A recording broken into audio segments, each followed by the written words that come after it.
Bonjour et bienvenue.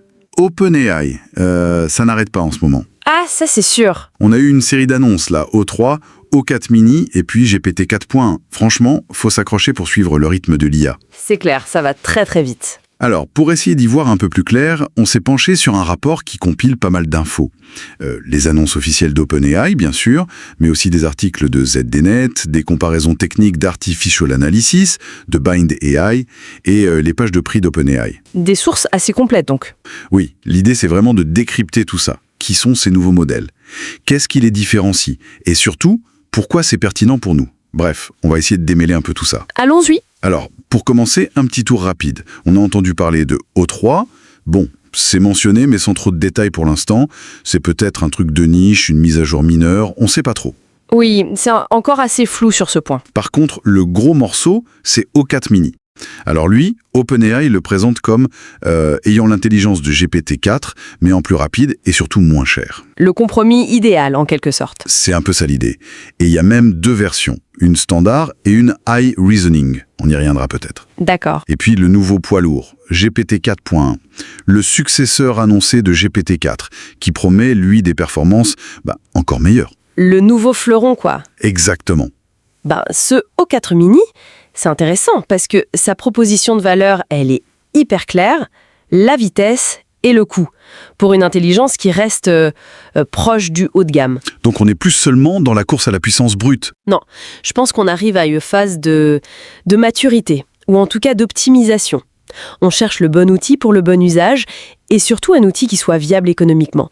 C'est peut-être une façon de concurrencer d'autres acteurs plus légers sur certaines tâches, ou juste de rendre une IA performante accessible à plus de monde. Pour des chatbots plus réactifs, des analyses rapides, ce genre de choses. Voilà, exactement. Des applications où une IA suffisamment bonne et rapide fait parfaitement l'affaire. Et les tarifs, d'ailleurs, ils confirment bien ça. C'est clairement orienté à accessibilité. Et cette version High Reasoning de O4 mini, ça apporte quoi de plus concrètement? Alors, concrètement, elle serait optimisée pour des tâches qui demandent un peu plus de logique, de suivi d'étapes complexes ou une compréhension plus fine. Comme analyser des données, résoudre des problèmes. Oui, ou suivre des instructions très précises, très nuancées. Elle se rapproche des capacités de GPT-4 sur ces points, tout en gardant l'avantage de la vitesse et du coût par rapport à GPT-4. D'accord. Donc une sorte de GPT-4 light, mais musclé sur le raisonnement. C'est un peu l'idée, oui. Et pour GPT-4.1, là on est clairement sur le modèle le plus avancé. OpenAI parle de progrès nets sur le raisonnement, le suivi d'instructions, l'écriture, le code. Et même la vision, j'ai cru voir. Effectivement, les capacités de vision seraient améliorées. Ça pourrait vouloir dire une meilleure interprétation de graphiques ou la compréhension de scènes visuelles plus complexes. D'accord. Et il est dispo comment? Il est déjà accessible via l'API pour les développeurs. Ok. Et si on le compare au 4 mini, même en version High Reasoning, on est sur un autre niveau? Oh oui, GPT 4.1 reste le leader en termes de puissance pure, de capacité globale. Mais bon, logiquement, le coût n'est pas le même non plus. C'est le prix de la performance de pointe. Donc si je comprends bien, on passe d'un ou deux modèles phares à une vraie gamme, un peu comme des voitures. Une citadine, une routière, une sportive. C'est une bonne analogie, oui. On a maintenant un éventail d'options. Mais est-ce que ce GPT 4.1, il va vraiment servir pour autre chose que des applications très pointues? Est-ce qu'il risque pas d'être un peu surdimensionné pour beaucoup d'usages face à un IA 4 mini qui fait déjà très bien le job? C'est une bonne question, ça. Si on prend un peu de hauteur, on voit bien la segmentation. OpenAI veut couvrir tous les besoins et tous les budgets.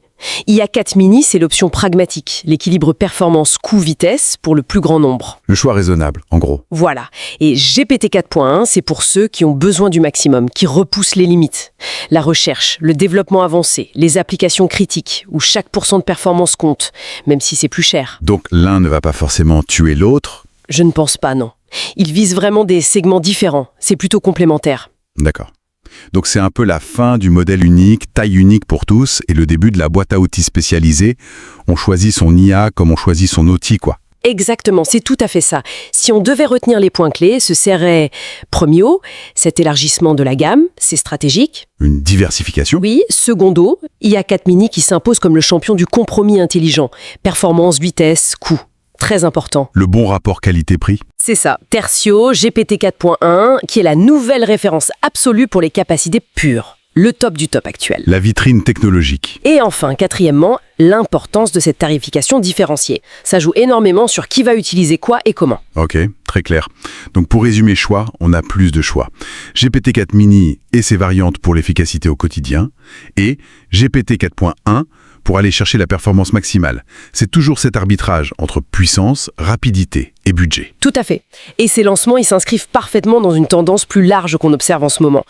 L'évolution hyper rapide, bien sûr, mais aussi la spécialisation des modèles. Optimisé pour chaque usage. Exactement.